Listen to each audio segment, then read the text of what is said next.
Katanya manusia pertama yang menciptakan Tuhan, katanya. Tapi saya juga percaya kalau Tuhan yang menciptakan. Mbah Kober ini satu-satunya orang yang tidak percaya bahwa manusia itu diciptakan Tuhan. Kalau kita belajar dengan kitab atau tulisan, kalau kita tidak belajar dengan akal dan nalar kita sendiri, kita akan terjebak, disesatkan dengan kitab. Di dalam tulisan, apapun yang diuberkan surga dan neraka, ini jelas ajaran yang salah. Berarti menurut panjenengan, memang ajaran yang dibawa Wali Songo itu salah ya Mbak? Salah bagi saya. Panjenengan meyakini ya Mbak ya? Meyakini. Bahwa manusia itu bukan Tuhan yang menciptakan.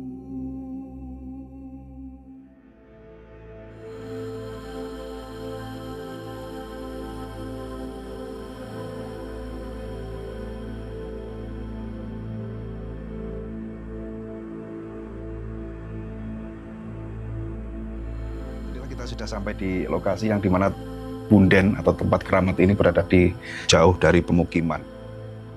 Saat ini saya kebetulan bertemu Mbah Sinten Mbah? Mbah Kober. Mbah Kober. Mbah Kober. Punden apa ini namanya? Mbah Mbogo. Mbah Mbogo. Mbogo.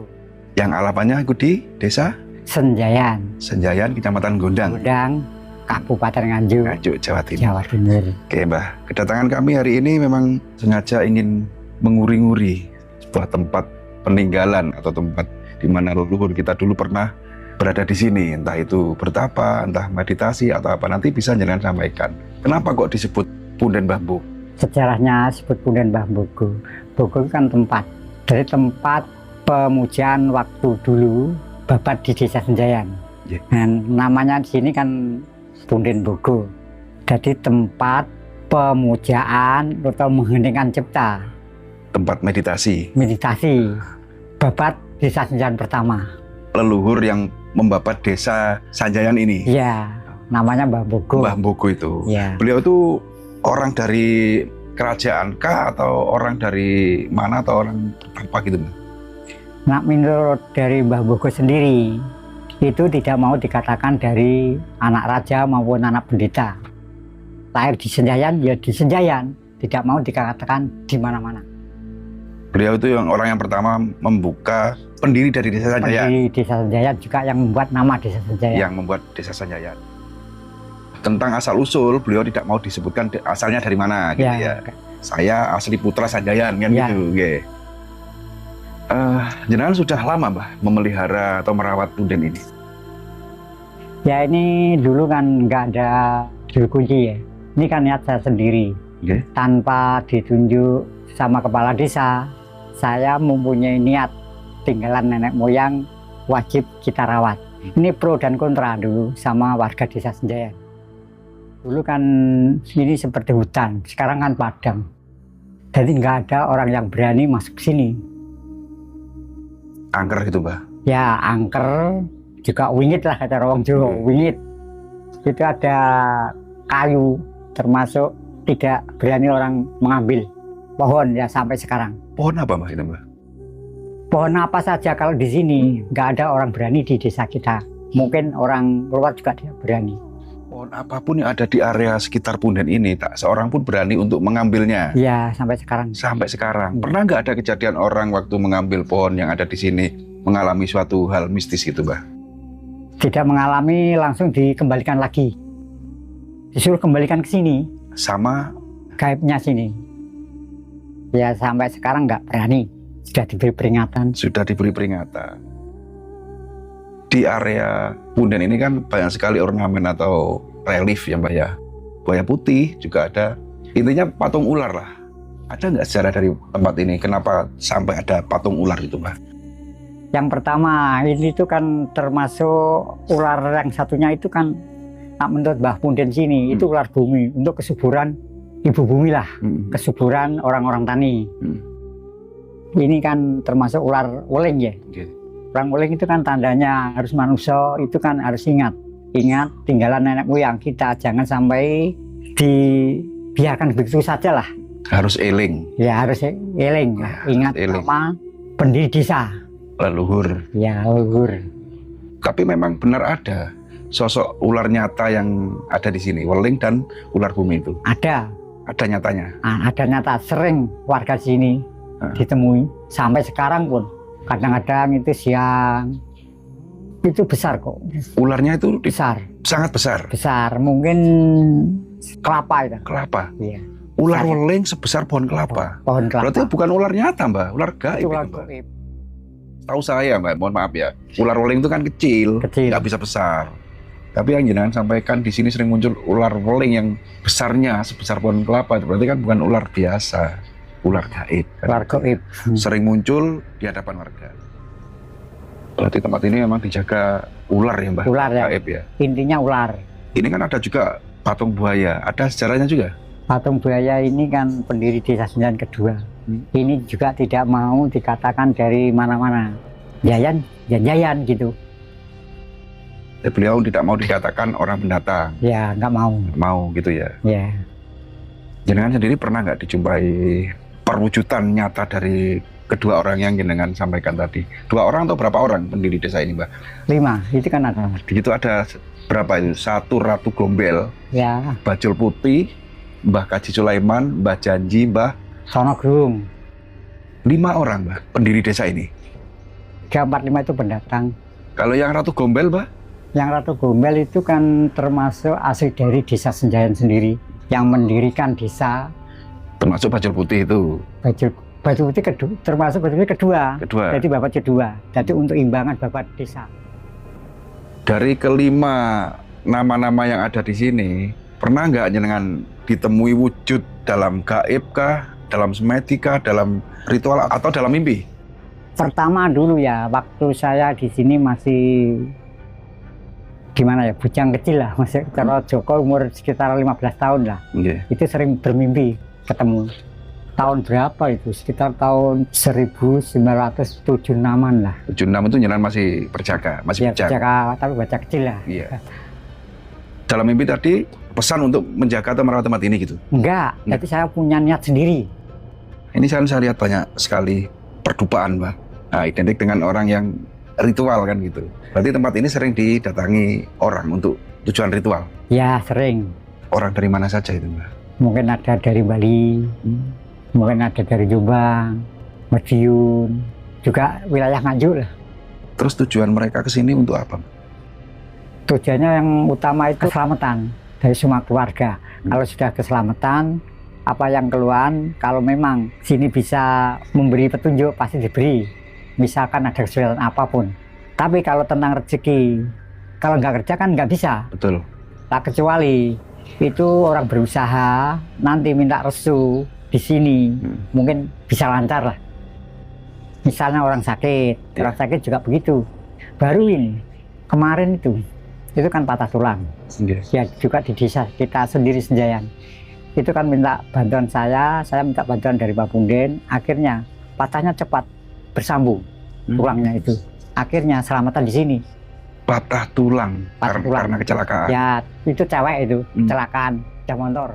Operasi sudah operasi, sudah dipen, tapi kan sesudah operasi itu ngeri. Jadi nggak bisa tidur.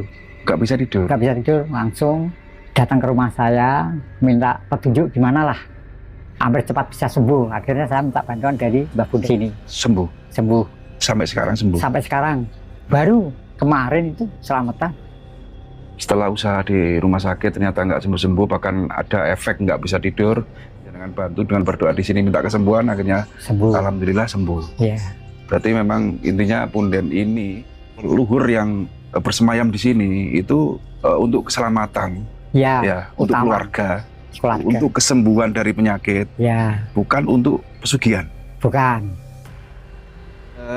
Sebelum kesini kan saya sowan ke rumah panjenengan, kediaman panjenengan. Saya lihat banyak sekali lukisan, pusaka-pusaka keris dan lain sebagainya. Mohon maaf, Mbak, sebelumnya. Apakah jenengan juga spiritual, Mbak? Gimana ya?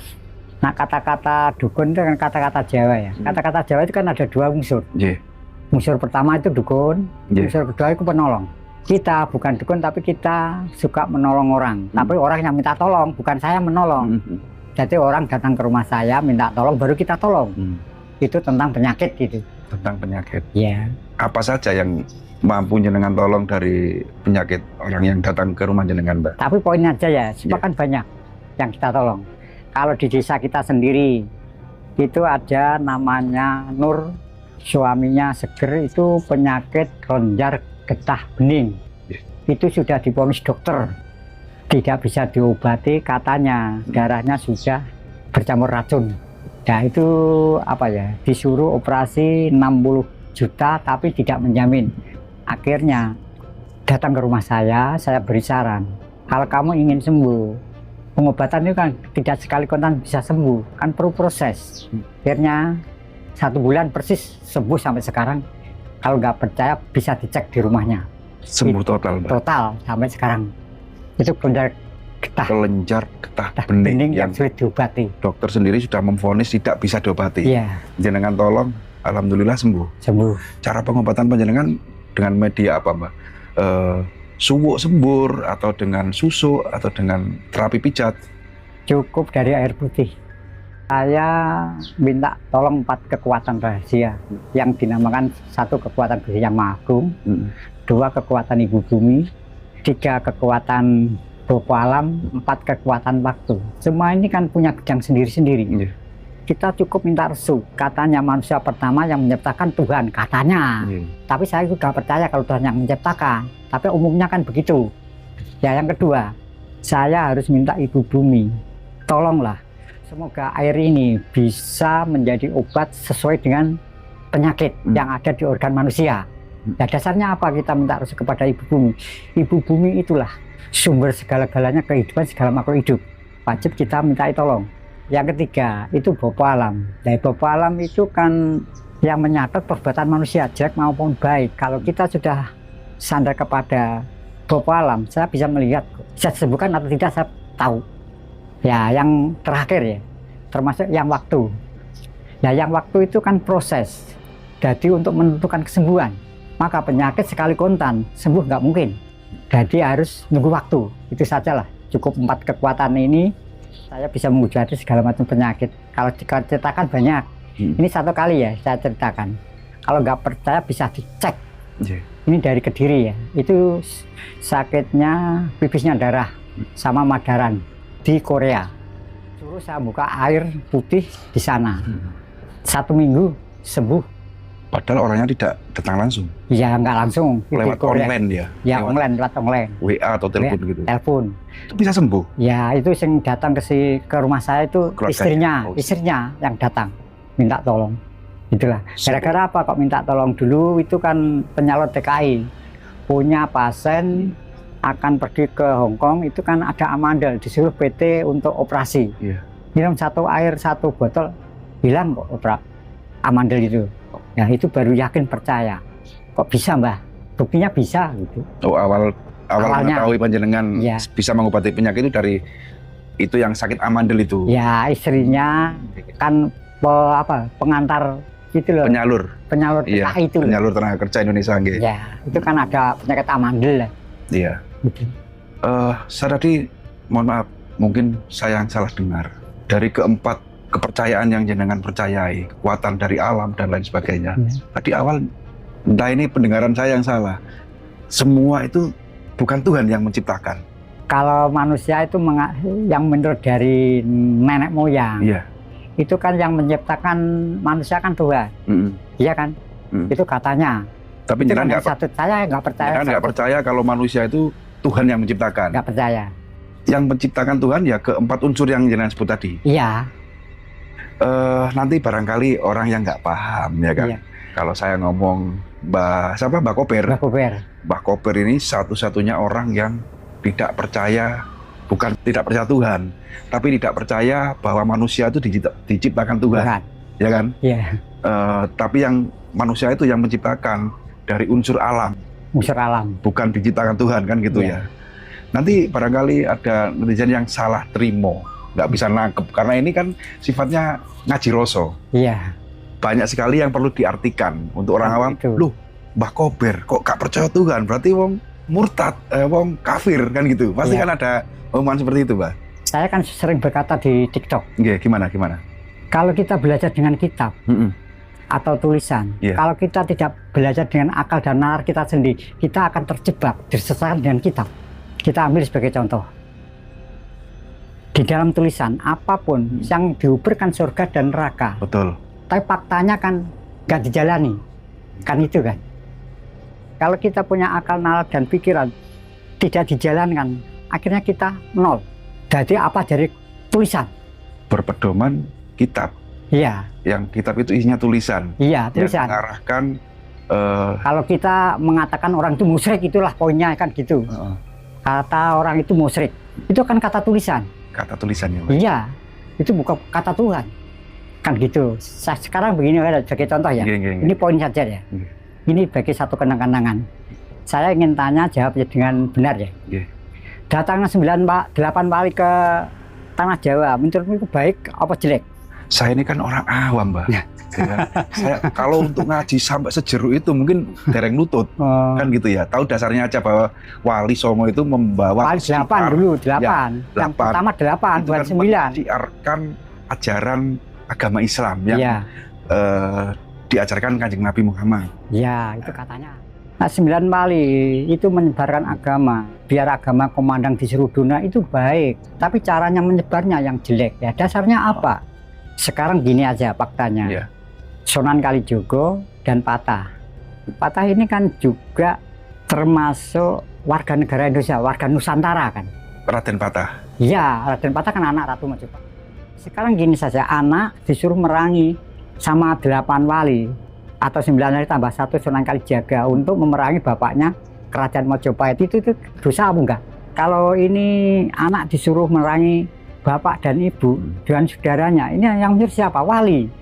Nah, kalau wali untuk menyuruh ini, ya berarti untuk memerangi bapaknya itu jawab kafir. Ini jelas ajaran yang salah. Kan gitu. Berarti menurut panjenengan memang ajaran yang dibawa Wali Songo, Wali Wolu ya, Songo penutup Sunan Kalijogo, kan orang Indonesia. Itu salah ya, Mbak? Salah bagi saya.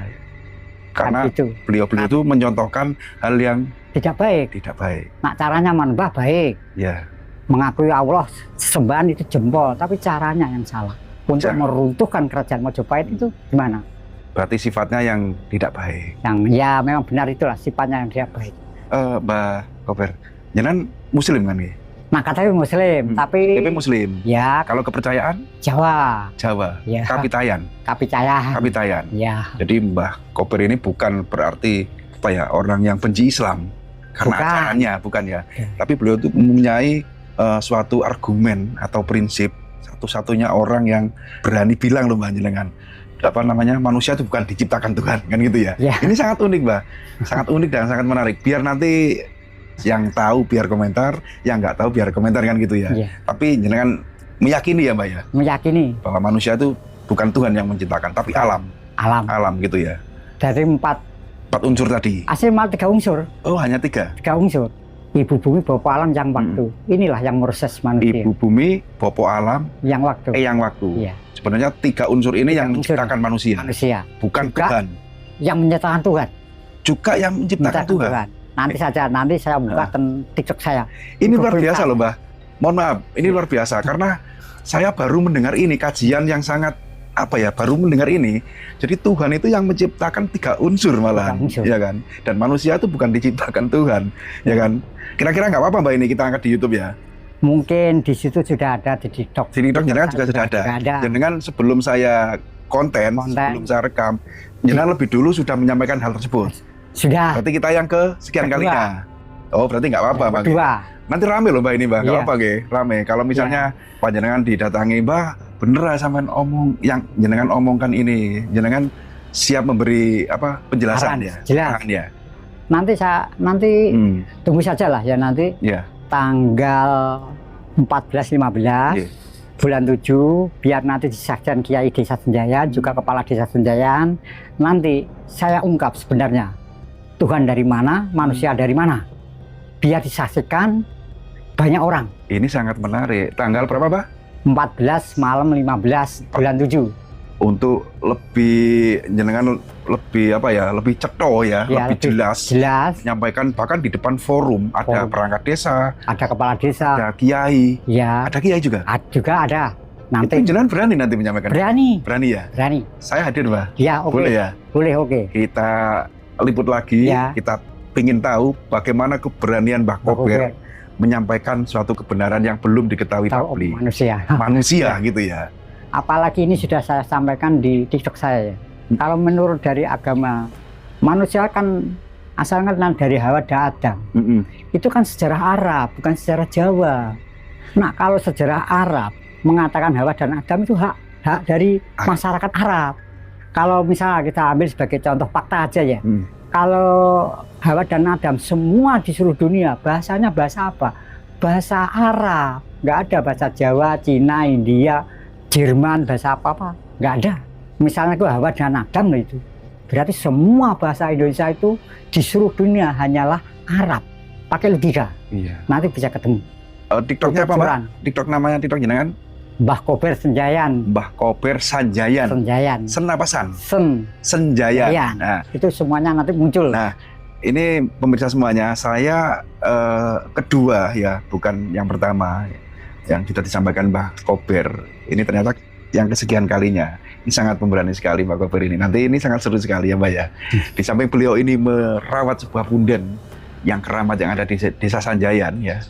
Ternyata beliau ini juga seorang spiritual, juga yang menganut ajaran Kapitayan, walaupun KTP-nya Islam Bang ya. Islam. Tapi beliau ini satu-satunya orang yang sangat luar biasa, sangat berani sekali. Gitu Bang ya. Ya, oke. Ada lagi yang ingin sampaikan Mbak di ending atau terakhir video ini? Ya, nanti beginilah teman-teman di seluruh bumi Nusantara yang setia, negara ini aman dan nyaman. Tunggulah nanti penjelasan Mbah Kober tanggal 14 malam 15 bulan 7, biar nanti disaksikan oleh perangkat desa, kepala desa, juga masyarakat dan para ulama di desa kita sendiri, juga Mbah Kiai. Itu saja. Nanti kalau penasaran, juga saya akan meramal masa depan negara Indonesia. Gitu Bang ya? Ya. Oke. Terima kasih Mbak Kober, jangan sudah berkenan berbagi tentang wawasan yang belum diketahui orang banyak. Mungkin nanti ini mengandung kontroversi yang sangat luar biasa. Mudah-mudahan panjenengan diberi panjang umur, sehat selalu, dan dijauhkan dari segala bala musibah. Terima kasih.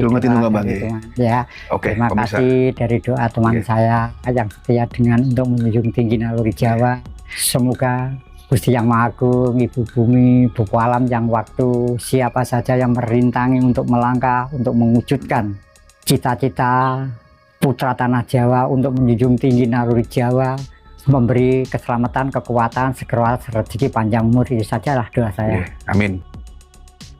Oke, untuk pemirsa semuanya, untuk tahun kali ini saya akhiri sampai di sini dulu. Mohon maaf apabila ada kesalahan, baik itu ucapan yang kami sampaikan maupun tayangan dalam video kali ini. Karena kami sebagai manusia biasa tentu tidak luput dari salah, hilap maupun lupa. Saya akhiri, Assalamualaikum warahmatullahi wabarakatuh. Salam Rahayu.